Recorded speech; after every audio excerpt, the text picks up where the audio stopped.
This chart shows the sales and active user base of standard media properties compared to Minecraft. With over 200 million copies sold and 125 million people logging in every single month, it dwarfs traditional video game franchises.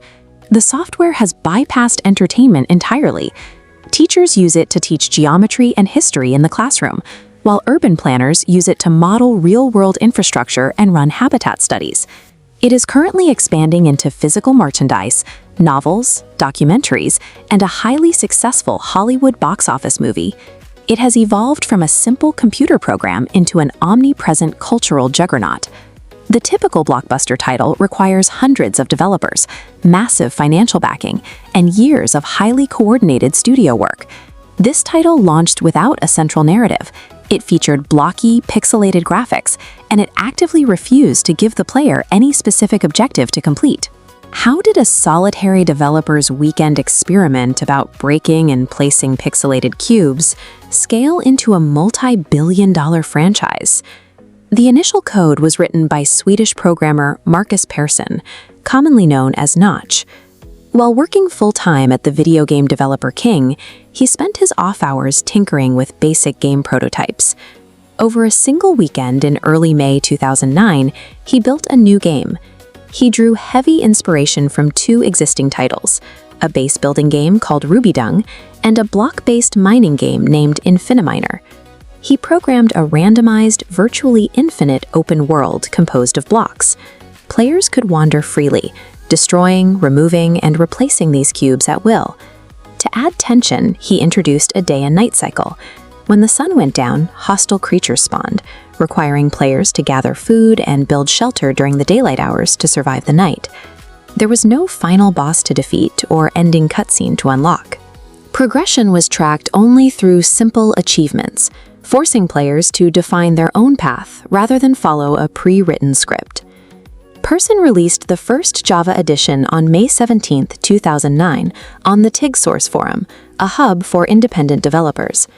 Instead of seeking corporate investment, he relied on peer feedback and early player purchases to fund continuous updates, eventually founding the studio Mojang with his former colleagues. As the game expanded, early gaming influencers used the sandbox environment to generate endless content for their respective channels. This free, organic broadcasting on platforms like YouTube drove massive early virality. To support this exploding player base, Mojang introduced distinct modes. Survival offered high-stakes resource gathering, Adventure provided a more structured exploration experience, and Creative stripped away the dangers entirely to focus purely on building. Unburdened by resource constraints, players in Creative mode began constructing incredibly ambitious projects, meticulously recreating massive real-world monuments like the Eiffel Tower and the Taj Mahal block by block. By directly engaging with forum feedback, supporting multiplayer servers, and embracing custom modders, Mojang built a highly customizable platform for collaborative creativity. The full version officially launched on November 18, 2011.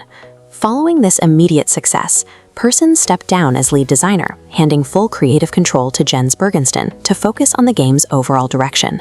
The staggering growth culminated in 2017, when Microsoft acquired Mojang and the entire intellectual property for $2.5 billion. Under Microsoft, the game was ported to nearly every piece of electronic media hardware in existence. It reached Xbox and PlayStation, expanded to the Nintendo consoles, mobile devices, and virtual reality. The universe expanded into entirely new genres. They released a narrative-driven standalone called Story Mode, a 4-player dungeon crawler named Dungeons, and implemented augmented reality features with Minecraft Earth. Microsoft paid $2.5 billion to acquire a foundational platform capable of limitless iteration across distinct gaming and hardware markets. Now, 15 years past its inception, the developers avoid obsolescence through constant updates. Recent patches like Spring to Life add new biomes and ambient features, while upgrades like vibrant visuals introduce screen space reflections and pixelated shadows to the aging engine. Most video games offer a carefully paced story, eventually culminating in an ending screen that prompts the player to move on to the next release. Minecraft's massive reach reveals the most powerful gameplay mechanic is handing players an infinite canvas, allowing them to construct their own stories entirely from scratch.